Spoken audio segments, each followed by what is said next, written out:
안녕하세요. 건강한 세상을 만드는 뉴트리TV 정렬 박사입니다. 제가 한 달 반 정도 휴식을 취했어요. 이렇게 오랜만에 여러분들을 뵈니 마음이 즐겁네요.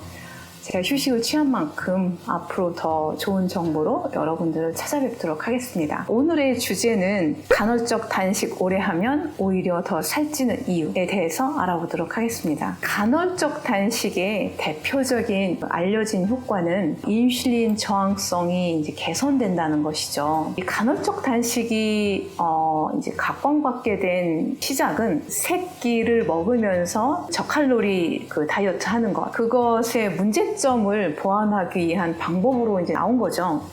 이 저칼로리 다이어트는 오래 지속하다 보면 기초대사량이 감소돼서 요요로 다시 살이 찌는 그러한 문제점들이 있었죠.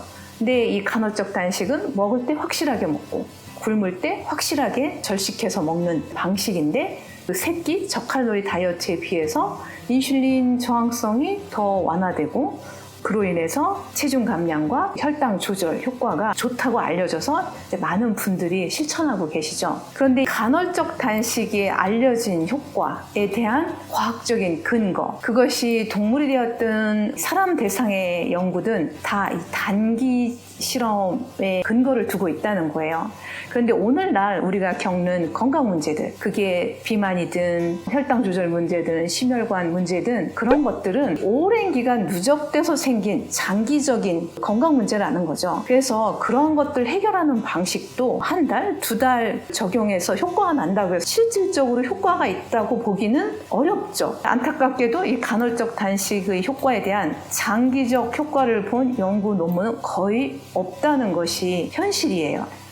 그런데 2017년에 최초로 자마 인터널 메디슨이라는 그 미국 의사협회에서 발간하는 그 내과 학술지죠. 거기에서 처음으로 간헐적 단식의 장기적 효과, 1년간 실천했을 때 어떠한 효과가 나타나는지 그 장기적 연구 결과를 보고를 했는데요. 실망스럽게도 간헐적 단식의 한 형태죠. 격일 단식을 했을 때 새끼 저칼로리 다이어트와 비교해서 체중 감량 효과가 없는 것으로 나타났어요.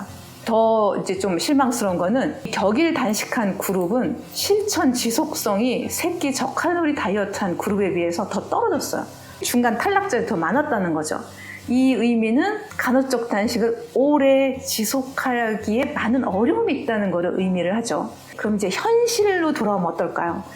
이 현실에서는 이 연구보다도 더 실망스러운 것 같아요.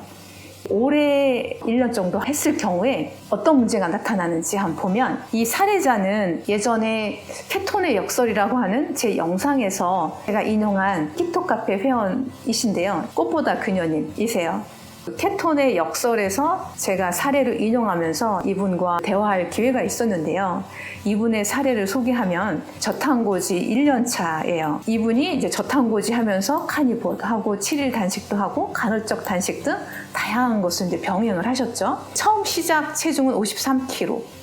이러한 저탄고지의 간헐적 단식 등등을 하면서 이 44kg까지 감량을 했어요. 그래서 처음에는 엄청나게 신이 났죠.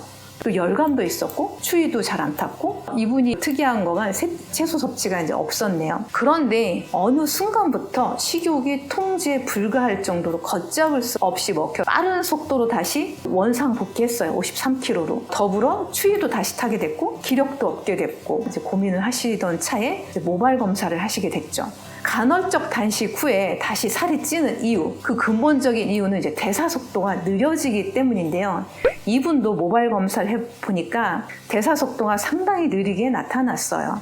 특히 이제 제 눈에 더 부각돼서 들어왔던 점은 나트륨과 칼륨의 거의 바닥 수치였다는 거예요. 그러면 이제 많은 분들이 저분이 나트륨과 칼륨 섭취가 적었나? 이렇게 생각하실 수도 있잖아요. 근데 이 모발에서 나트륨과 칼륨의 수치가 이렇게 바닥으로 나타나는 이유는 바로 조절 영양소, 세포 안에 조절 영양소, 특히 미네랄이 고갈되었기 때문에 모발에서 나트륨, 칼륨이 이렇게 낮게 나타나는 거고, 나트륨, 칼륨이 적게 나타났다는 거는 이제 대사 속도가 그만큼 굉장히 느려졌다는 걸 의미를 해요. 그럼 저는 어떻게 대사 속도를 끌어올릴 수 있을까요?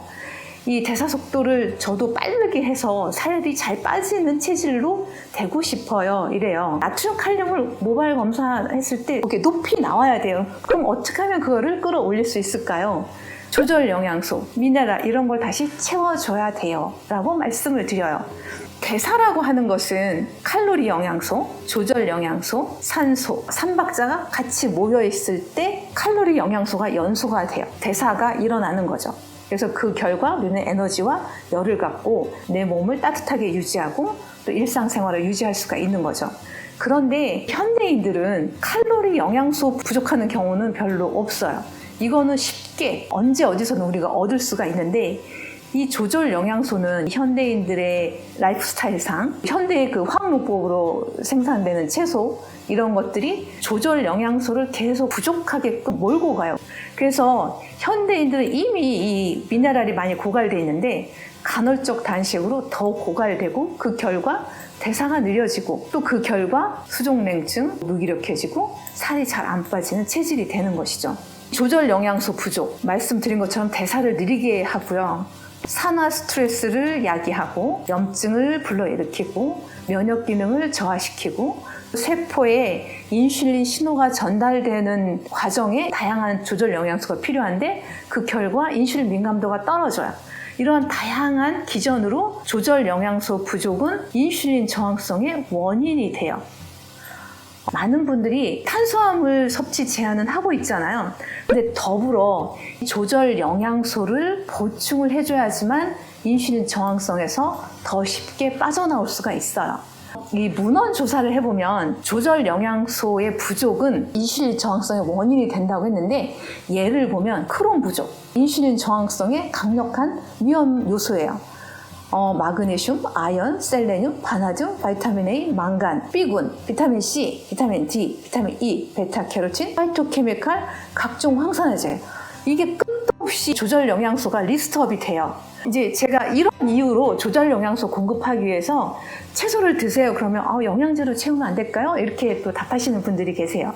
근데 이 다양한 조절 영양소를 영양제로 공급한다는 거는 거의 불가능하시죠. 그래서 기본적으로 기초 화장 깔아주듯이 채소는 충분히 먹어줘야 돼요. 그래야지만 저탄고지가 됐든 5대2 간헐적 단식이든 16대8 간헐적 단식이든 이런 것들의 효과가 극대화가 될 수가 있어요. 그래서 이 부분을 해결하지 않는 한 그 어떠한 요법도 제한적인 효과 또는 오래 가다 보면 다시 원상복귀할 수밖에 없는 거가 이 바로 조절 영양소 부족 때문에 그래요. 그래서 지금 이제 많은 좋은 요법들을 하시는데 거기에 반드시 넣어줘야 될 것이 조절 영양소예요. 그래서 제가 이 많은 영상에서 이런 얘기를 하다 보니까 질문들이 또 올라오는데요. 어떠한 채소를 먹어야 되나요? 어떻게 먹어야 되나요? 어떻게 드시는지 한번 영상으로 보여줬으면 좋겠어요 등등 많은 요청이 있었어요. 그래서 다음 시간에는 제가 어떻게 먹는지에 대한 영상을 준비해서 여러분과 공유 드릴게요. 오늘도 제 영상을 봐주셔서 감사드리고요. 다음 영상에 찾아뵙도록 하겠습니다. 감사합니다.